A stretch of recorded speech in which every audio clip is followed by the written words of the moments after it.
Welcome to The Explainer. Today, we're diving into something really unique and, frankly, absolutely fascinating. We're breaking down the anatomy of a source text that acts like a highly detailed creative blueprint. But this isn't your standard wildlife documentary brief. No, this experience asks a very specific, totally immersive question. It doesn't just want to hand you a list of animal facts. It literally wants you to step directly into the paws of a wild creature. We're going to map out exactly how this document constructs a journey through the wilderness that is deeply emotional, biologically realistic, and just visually stunning. So I want you to imagine for a second waking up, but not as a human. Imagine being thrust entirely into the second-person perspective of a wild creature, just trying to survive across a frozen, unforgiving wilderness. The entire premise of this source material rests on this one incredibly powerful shift in perspective. You're watching a wolf. Actually, scratch that. You are the wolf. Every single moment of survival, every struggle, and every bit of growth is directed right at you. It's a deliberate psychological hook, and it's brilliant, really, because it completely strips away that emotional distance we usually have when we watch nature programs. Now, to build that deep sense of empathy, the source is super specific about the aesthetic. It explicitly demands a hand-drawn storybook documentary style. What's really interesting here is what it leaves out. There is strictly no hyper-realistic CGI and absolutely no cartoons. Instead, we're talking soft, earthy colors, beige and ground tones, subtle ink outlines, and just gentle shading. It creates this warm, cinematic atmosphere. It's like opening a beautifully illustrated, premium nature book. This style softens the barrier to entry, right? It makes the harsh realities of nature feel like a deeply personal, beautifully crafted journey, rather than just raw clinical footage. Okay, so let's quickly look at how this experience is structured. We're going to track your entire survival chronologically. We start on day 1 with birth and vulnerability. By month 4, we're into childhood and learning. Year 1 brings danger and struggle, leading right into year 3, adulthood and responsibilities. Then we hit major life events around year 6, taking us all the way to year 10, which covers old age and a natural ending. All right, let's jump right in at the very beginning. Your journey begins in profound, total vulnerability. The instructions for the visual storytelling here demand that things feel very dark and enclosed. You're this tiny, weak, completely helpless pup inside a den. At this point, you're literally deaf and blind, relying 100% on your mother's warmth to survive the freezing, raging weather just outside. But using really cinematic visuals, the creator's goal is to make you immediately feel that helplessness. You really sense the terrifying uncertainty of the situation. It's not just showing a baby wolf. It's making you physically feel that heavy, desperate need for safety in a world that just does not care. But of course, you don't stay in the den forever. As you grow, the narrative suddenly opens up, shifting from that dark enclosure into a beautiful, yet incredibly demanding childhood. This is where you really have to master the vital steps of wilderness survival. You know, playing with your siblings might look cute, but it's not just for fun. It's actually a brutal, necessary training ground for physical strength. You have to start deciphering the complex tapestry of forest scents, studying the adults during their hunts, and slowly letting your own primal instincts awaken. The source calls for visually immersive scenes here that beautifully combine the innocent wonder of discovery with this really heavy underlying tension of what you're actually preparing for. And that preparation is crucial because, let's be real, childhood ends extremely quickly in the wild. You are almost immediately plunged into a two-front war for your survival. On one side, you've got the environmental threats, freezing winters, violent raging storms, and this persistent gnawing reality of starvation. On the flip side, you're facing living threats, rival wolf packs fighting you for resources, massive apex predators, and, of course, humans. There's even the devastating threat of severe injury or extreme loneliness if you somehow get separated from your family. The visuals during this phase are meant to feel incredibly emotionally heavy and highly focused on pure survival.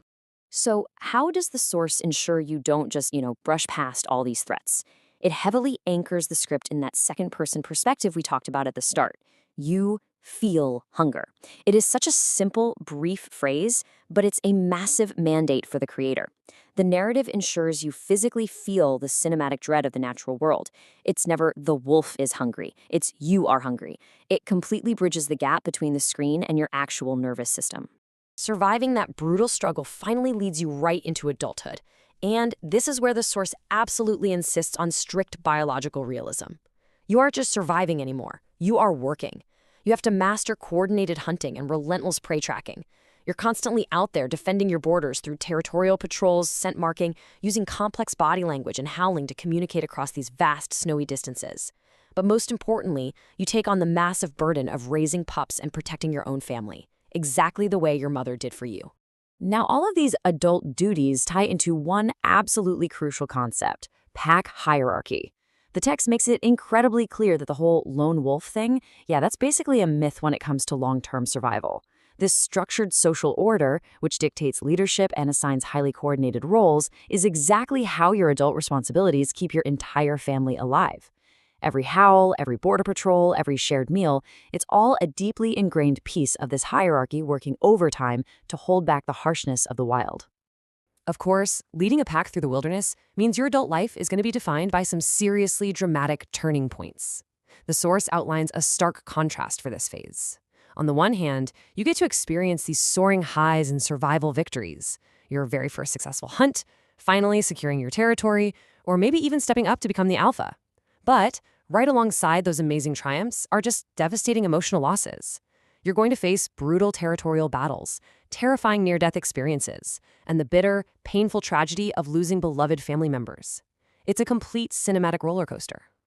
And I think this quote brilliantly hits the nail on the head regarding the core philosophy of the source material. It explicitly instructs the creator to mix beauty and struggle together.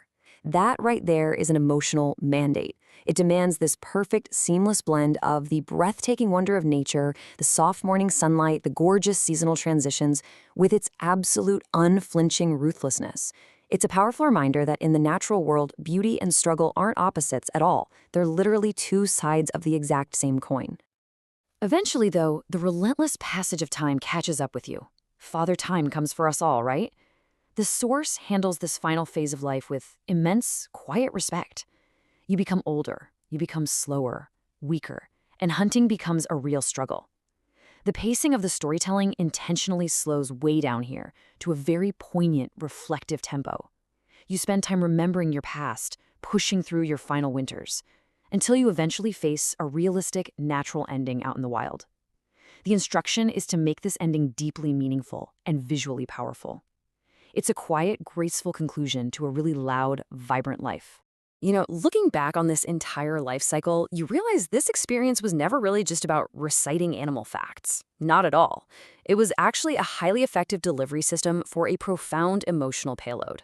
By forcing you directly into the paws of the wolf, the text walks you through raw fear, genuine hunger, and intense struggle. It makes you feel deep loyalty and family bonds, bitter pain, and incredibly meaningful sacrifice. It's meticulously designed to break you down with the harshness of winter, only to build you back up with ultimate hope, and finally, a sense of natural peace. Because the ultimate goal of this beautifully illustrated vision is to leave the audience completely transformed. After enduring the biting cold, the pure thrill of the hunt, the safety of the den, and the crushing sorrow of loss, the source wants you to just sit back, take a deep breath, and summarize your gripping journey with this exact profound realization. This was my life as a wolf. It really is an exercise in supreme empathy. And that brings us to the end of our explainer today. But I want to leave you with a final thought to ponder. After intimately experiencing the raw vulnerability, the brutal struggles, and the incredible triumphs of a wild existence through this completely unique lens, how differently are you going to look at the natural world? When a life in the wilderness finally fades, what is the legacy left behind in the snow? Definitely something to think about the next time you look out into the tree line. Thanks so much for joining me on this journey, and I'll catch you in the next one.